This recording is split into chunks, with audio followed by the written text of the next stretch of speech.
Andito na naman kami sa mall. Nakita ko tong si Lola at si Ate Inday.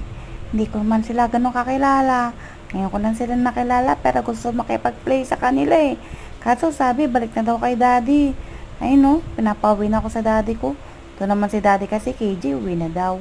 Ito naman po si bro. Hi bro. Hindi ko alam yung name mo pero thank you ha. Pagtiisan mo yung amoy ko kahit ang baho-baho ko. Kala ko kasi makapagpapa-grooming ako, hindi pala. Ay, si mother ulit. Hello, madam mother. Hello, Wawa. Sorry gusto ko lang magpakarga kaso si daddy tatawag ako kaya pinapabalik mo na ako sa kanya. Daddy kasi, KJ eh. Ito na naman kami sa SM, tawag ko nila Ate Ganda. Lagi nga ako nadadaan dito pero ngayon lang nila ako tinawag. Pero ate, babay na, iwan ako ni